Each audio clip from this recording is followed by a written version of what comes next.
চোখে দেখবেন না, তাদের পাশে থাকবেন, তাদেরকে শক্তি যোগাবেন, তাদের হয়ে লড়াই হবে, তারা মাঠে ময়দানে থাকবে।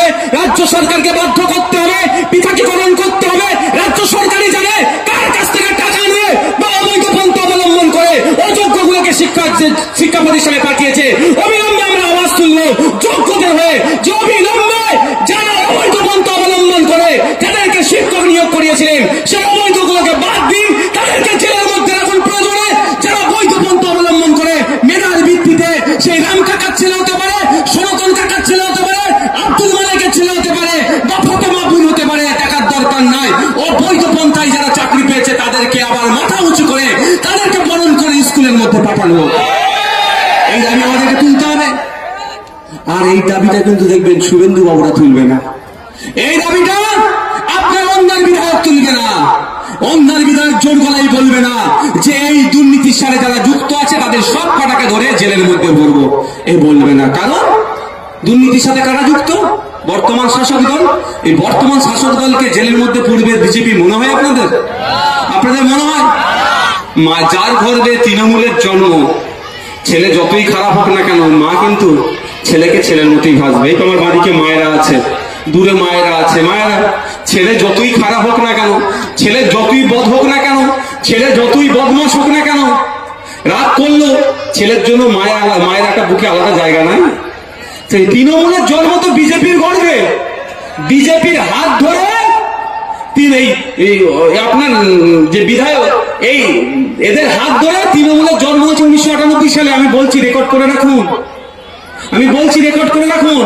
আমি ভুল বললে আমার নামে কিন্তু তৃণমূল কেস দিতে ছাড়বে না, মাথায় রাখবেন। তৃণমূলের জন্ম কার হাত ধরে? বিজেপির হাত ধরে। সেই বিজেপি মনে হয় তৃণমূলের বিরুদ্ধে লড়াই করবে? যদি লড়াই করতো তাহলে আমার বোন, আপনার আবার বাড়ির মেয়ে, সেই সোদপুরের তিলোত্তমা, যাকে হসপিটালের মধ্যে খুন করে রেপ করিয়ে তাকে মেরে দিল, খুন করলো, তার বিচার এখন হয়ে যেত। যারা যারা যুক্ত তাকে ধরে নিত। সিবিআই বলছে নাকি 54 থেকে 55 জন ওই সিসিটিভিতে ঘোরাফেরা করছিল, দেখতে পেয়েছে, কিন্তু সিবিআই তাদেরকে চিনতে পারছে না তারা কারা। হতে পারে দিল্লি থেকে এসেছে তো সিবিআই, ওই জন্য এখানকার মানুষকে চিনতে পারছে না। আর চিনার জন্য সহজ পন্থাকে পেপারে অ্যাড দিয়ে দাও, টিভিতে খবর চালিয়ে দাও, সোশ্যাল মিডিয়ায় ওই মুখগুলোকে গোল গোল করে ছেড়ে দাও, যে সিবিআই দাবি করবে যে এই কজন 40 থেকে 50-55 জন কারা, এদের ঠিকানাগুলো একটু বলে দিন তো, আমরা জিজ্ঞাসাবাদ করবো। করেছে ভাই? করলে তো দিদিমণির দলের অনেক নেতার ছেলেরা, অনেক নেতার মেয়েরা ফেসে যাবে, আর দিদিমণির দলের নেতার ছেলে মেয়ে ফেসে যাবে। শুভেন্দু বাবু তো একটু বুকে চিনচিন করবে ভাই, আপনাদের বিধায়ক একটু বুকে চিনচিন করবে। আপনার বিধায়ক একবার জোর গলায় বলুক, এই কথা অন্তত বলতে বলুন যে তিলোত্তমাকে যারা খুন করেছে, ওই সময় তিলোত্তমার সাথে যারা ডিউটি করছিল সেই সমস্ত ডাক্তারদেরকে একবার অন্তত জিজ্ঞাসা করা হোক কিভাবে খুন হলো। এতটুকু কথা আপনার বিধায়ক বলতে পারবে না, কারণ আপনার বিধায়ক যদি এবার কথা বলে দিল্লি থেকে সামনে বারের টিকিটটা কেটে দেবে, যে তুমি আমার দিদির সম্পর্কে বাজে কথা বলছো। হ্যাঁ, বুঝতে পারছেন? এরা তলে তলে মিলে একাকার হয়ে আছে। আর আপনার আমার পাড়াতেও হিন্দু আমি মুসলমান করাচ্ছি, বুঝতে পারছেন না? ক্ষতি হচ্ছে কার? বলছে হিন্দুর ভালো চাই। যদি হিন্দুর ভালো চাই আপনার বিধায়ককে বলুন এই পেট্রোল পাম্পে গিয়ে তেল দিলে যে হিন্দু তার হচ্ছে 50 টাকা ডিসকাউন্ট তার জন্য হবে, বা 50 টাকা লিটার কিনবে, মুসলমান হলে 100 টাকা। পারবে করতে? এই বলছে হিন্দুর ভালো চাই, হিন্দুকে বাঁচাতে এসেছে। তাহলে বলতে বলুন গ্যাসের যে 50 টাকা করে দাম রিসেন্ট বাড়ালো, ওটা শুধু মুসলমানরাই বাড়িয়ে দেবে, হিন্দুরা দেবে না। বলতে বলুন তো পারবে? হিন্দুকে বাঁচাতে এসে না হিন্দু বেঁচেছে। আর 2011 সালে মুসলমানকে বাঁচাতে আপনার দিদি এসেছিল, যে এখন আপনাকে দিল্লি যাওয়ার রাস্তা দেখাচ্ছে, সে 2011 সালে বলেছিল কি মুসলমানদের আমি ভোট দাও, আমি মুসলমানদের বাঁচাবো। বাঁচানোর প্রমাণ হচ্ছে এইটাই তো, আপনার হাই স্কুল সামনে এত বড় একটা হাই স্কুল, এত বড় বিল্ডিং, 3টে টিচার। আপনারাই বলছেন তো ভাই, আমি বলছি না। আমি শুনেছিলাম 5টা, এখন বলছেন 3টা। তাহলে বুঝতে পারছেন মুসলমানকে কেমন বাঁচানো হচ্ছে। মুসলমানরা পড়লেই তো বাঁচবে, মুসলমানরা যত পড়াশোনা করবে তত বাঁচবে, মাথা তুলে বাঁচবে তত। এরা চাই না মুসলমানরা মাথা তুলে বাঁচুক। শুধু মুসলমান নয়, এরা চাই না দলিত যে আছে সে মাথা তুলে বাঁচুক, এরা চাই না আদিবাসী যে আছে মাথা তুলে বাঁচুক। আপনার এই বাঁকুড়া জেলার কথা বলছি, যেখানে আদিবাসী ছেলে মেয়েরা বেশি থাকে, যেখানে দলিত ছেলে মেয়েরা বেশি থাকে, আর যেখানে মুসলমান ছেলে মেয়েরা বেশি থাকে, সব স্কুলগুলোতে গিয়ে দেখুন শিক্ষক নাই।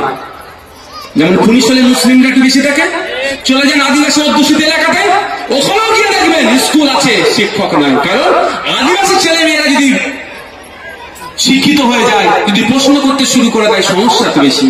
মুসলমান ছেলে মেয়েরা যদি শিক্ষিত হয়ে যায়, প্রশ্ন করতে শুরু করে দেয়, তাহলে সমস্যা তো বেশি। দলিতরা যদি শিক্ষিত হয়ে যায়, উচ্চশিক্ষায় শিক্ষিত হয়ে যায়, প্রশ্ন করবে, উত্তর দিতে পারবে না, সমস্যা হয়ে যাবে। তাই এদেরকে আগে কি প্রশ্ন করার মতো জায়গা থেকে এদেরকে শেষ করে দাও। কি হবে? শিক্ষা না থাকলে ভাই প্রশ্ন করতে পারবেন? তো এর জন্য এদের কল। আর এরা, আরে আপনাদের ওন্দার যিনি বিধায়ক আছেন, ইনি হিন্দুর ভালো চান, আদিবাসীর ভালো চান, দলিতের ভালো চান। কিন্তু এই দলিতের ভালো কিভাবে চাই? শুধু জয় শ্রীরাম বলে বলে ভালো হয়ে যাবে।